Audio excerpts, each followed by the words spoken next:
অন্তর্বর্তীকালীন সরকার দায়িত্ব নিয়েছে শিক্ষার্থীদের এবং সাধারণ মানুষদের আন্দোলনের ফলে শেখ হাসিনা সরকারের পতন ঘটেছে। এখন একটা সরকার আছে এবং আপনারা অন্তর্বর্তীকালীন সরকারের উপদেষ্টাদের যে শপথ সেখানে ছিলেন। তো এর মধ্যে আসলে এই সরকারটাকে বা আপনারা এখন আসলে কি ধরনের চিন্তা করছেন এই সরকারকে নিয়ে? ধন্যবাদ।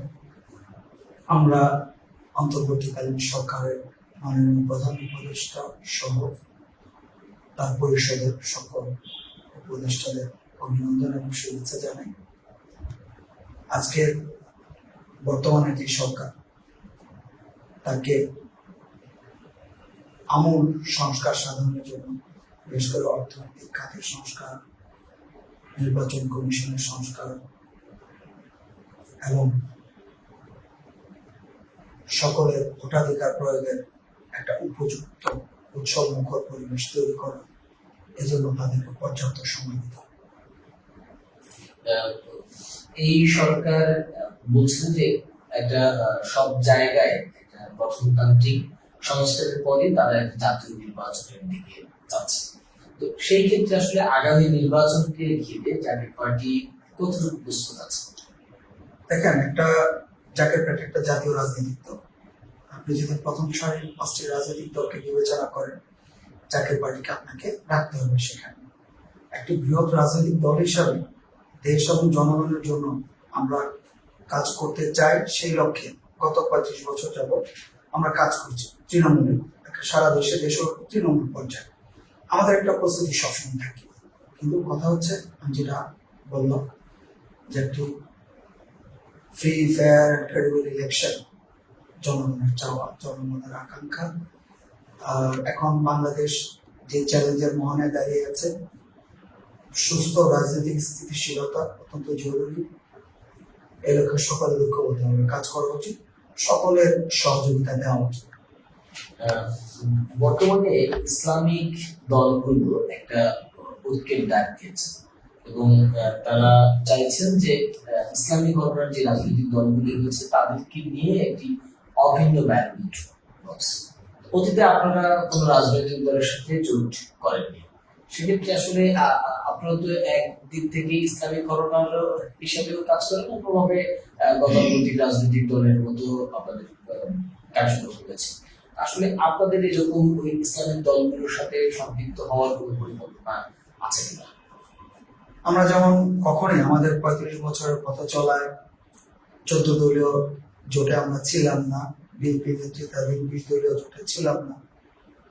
তবে রাজনীতি সবসময় চ্যালেঞ্জিং। আপনি যখন দেশ ও জাতির জন্য কাজ করতে চাইবেন, দেশ ও জাতির জন্য কাজে আপনি যখন শতভাগ নিজেকে নিয়োজিত রাখবেন, তখন সকল দলের সাথে সুসম্পর্ক অত্যন্ত জরুরি। আর এখন যে বিরাজমান পরিস্থিতি, এই সময়ে দেশের সামগ্রিক স্থিতিশীলতা নিশ্চিত করার জন্য প্রত্যেকটা রাজনৈতিক দলের সাথে সুসম্পর্ক থাকা অত্যন্ত জরুরি। কূটনৈতিক প্রক্রিয়া অব্যাহত রাখা অত্যন্ত জরুরি। যদি কখনো এই ধরনের পরিস্থিতির প্রয়োজন হয় যে ইসলামী দলগুলির সাথে বৃহত্তর মোর্চা, বৃহত্তর জোট, সময় সেটা বলে দিন।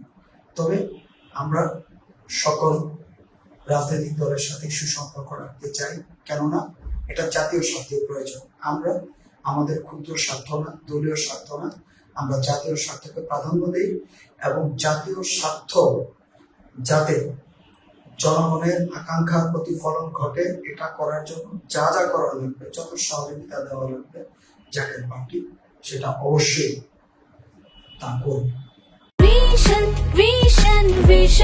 100% কপার কন্ডেন্সারে তৈরি ভিশন ফ্রিজ, তাই গুণে মানে অটুট থাকে বছরের পর বছর। বাংলাদেশ আসলে অর্থনৈতিক দিক থেকে অনেকটাই একদম বলা চলে যে বিপর্যস্ত অবস্থায়। কারণ গত 5 বছরে সীমাহীন দুর্নীতি, নানা কিছু কারণে আসলে এখন অর্থনৈতিকভাবে খুবই নাজুক অবস্থা দেশে। সেক্ষেত্রে আসলে অর্থনৈতিক অবস্থা চাঙ্গা করবার জন্য এই সরকারকে কোনো পরামর্শ আপনার দিয়েছে কিনা বা দেবেন কিনা? যদি পরামর্শ দেওয়ার সুযোগ আসে আমরা অবশ্যই দিব। তবে আমরা চাই যে অবশ্যই অর্থনৈতিক খাতে যে ব্যাপক অনিয়ম দুর্নীতি হয়েছে এখন সামগ্রিকভাবেই তার সংস্কার সাধন করতে হবে অত্যন্ত ধৈর্যের সাথে এবং অত্যন্ত ক্যালকুলেটিভ ওয়েতে এটা করতে হবে এবং সকলকে এই অবস্থার উত্তরণে ঐক্যবদ্ধভাবে কাজ করতে হবে, ধৈর্য ধরতে হবে।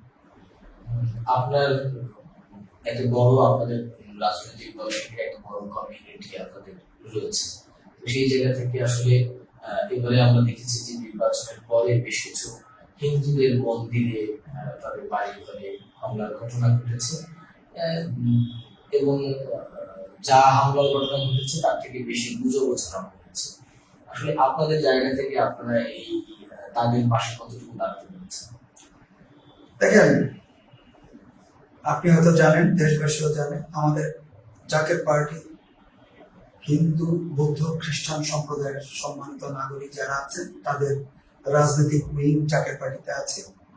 আমাদের এই হিন্দু, বৌদ্ধ, খ্রিস্টান সম্প্রদায়ের উইং তারা কিন্তু সারা দেশে হিন্দু সম্প্রদায়, বৌদ্ধ সম্প্রদায়, খ্রিস্টান সম্প্রদায়ের সাথে তাদের চমৎকার একটা যোগাযোগ আছে, চমৎকার একটা একাত্মতা আছে। তো পরিবেশ পরিস্থিতিতে যতটুকু ডিমান্ড করেছে আমরা ঠিক তাই করেছি। এবং আগামীতে প্রচেষ্টা আপনাদের রাজনৈতিক দলের আপনাদের কর্মীদের উদ্দেশ্যে আপনার বার্তা কি? দেশবাসীর জন্য আপনাদের মানে আপনাদের রাজনৈতিক কর্মী বা দেশবাসীর উদ্দেশ্যে আপনাদের এই জাতীয় পার্টির আসলে বক্তব্য নাকি মেসেজ? আমাদের দলীয় নেতা কর্মীদের কাছে মেসেজটা স্পষ্ট, তারা জানে তারা জাতীয় ঐক্যের জন্য ব্যাপকভাবে কাজ করে যাচ্ছে। আমরা পরমত সহিষ্ণু, আমরা প্রগতিশীল, আমরা ইসলামের মূলধারাকে আমাদের আদর্শে ধারণ করি, একই সাথে জাতীয়তাবাদ, সমাজতন্ত্র, মানুষের কল্যাণে যা যা কিছু আছে আমরা ধারণ করি। আর দেশবাসীর উদ্দেশ্যে আমরা বলবো